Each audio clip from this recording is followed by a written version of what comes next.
welcome back to my channel. Today I'm here with a new video, and today I will be reviewing the new Dior Forever Hydra Nude Foundation. But before we get started, if it is your first time watching, please hit the subscribe button. And if you are a returning subscriber, don't forget to hit the like button. This foundation retails for $57. It's available in 16 shades.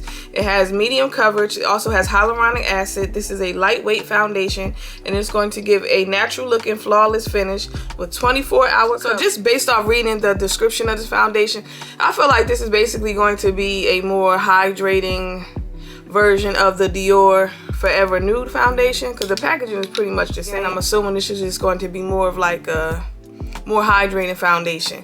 And this foundation, I did pick up the shade 5N. That's typically the shade that I wear in most Dior foundations.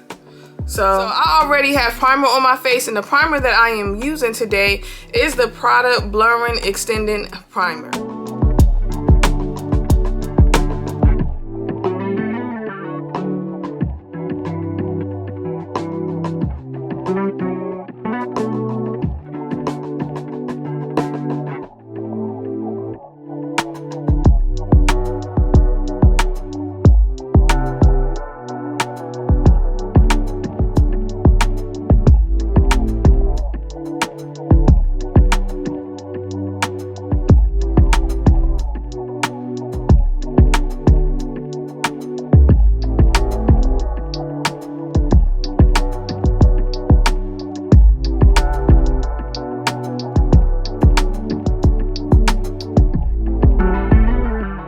So I'm back. This is what my face looks like after I put concealer, powder, and everything else on. It looks very skin-like. I'm loving the way that it looks. When I was reading the description earlier, it did say that this foundation was medium coverage. This is not medium coverage. I feel like it is light to possible medium coverage, depending on how much foundation you put on. Normally, I try to put on about 1.5 pumps, and that's exactly what I did with this one, and it did not cover hardly anything on my face, so I had to go in with a lot more than I normally would. Outside of that, this is very lightweight. It really feels like I don't have anything on. Right now, I do really like the way that this foundation looks, but in the moment, I don't see much of a difference as far as this one versus the Forever Nude Foundation. I feel like it's pretty much the same thing. That's what I'm getting as of right now. I'm very pleased with the shade, because sometimes Dior foundation can come off very orange, and I did not get orange. So I'm happy with that. So of course, I'll see y'all in a couple hours, and then I'll tell y'all my final thoughts on it, and also we'll see how well did this hold up.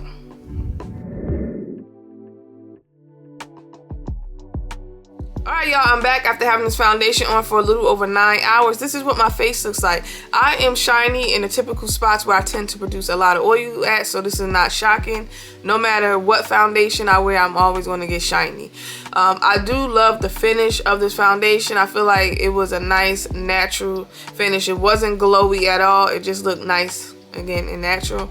I love the way that it looks on camera. I love how it looked in person. It is very, very lightweight. It will really feel like you don't have anything on. I don't feel like this is a foundation that you have to go out and get. I feel like this one is actually skippable. If you have the Dior Forever Nude Foundation and you like it and you use it, you do not need to get this one. I don't feel like this is a super matte foundation where I feel like somebody with dry skin couldn't wear it. I feel like this is one that all skin types could wear. And I feel the same exact way about this new one, Hydra Nude. So you don't need to go out and get this. This is very skippable. Now, like I mentioned earlier, I really do like the way that this looks. I love the shade. It's not that typical orange undertone that you tend to get whenever you pick up, I know, like 5N and 5W and Dior foundation. So this is not like orangey at all. I feel like it was a really good shade match, and the undertone to me was like perfect. Now, I don't know why in this Dior Nude line, they don't give you a ton of shades like they normally do, because I think Dior gives you about a good 32 maybe 40. I don't really remember like off the top of my head, but I know you don't get a wide shade range with this. Also, I think that this foundation probably will be at Ulta. Right now it is just on the Dior beauty website, and the reason why I think it will only be at Ulta because I know the Forever Nude one was never like released at Sephora, but you can get it at Ulta, so most likely they will be doing the same thing with this one. Overall, I feel like this is a decent foundation.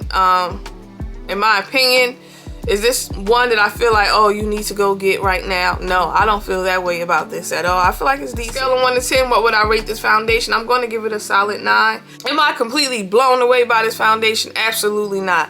But is it a decent foundation? Yes, it is. Again, I feel like it's skippable. Like, this is one that you can kind of pass like on. You don't have to get this one, basically, is what I'm saying. Anyway, y'all, that is it for today's video. Y'all let me know in the comment section.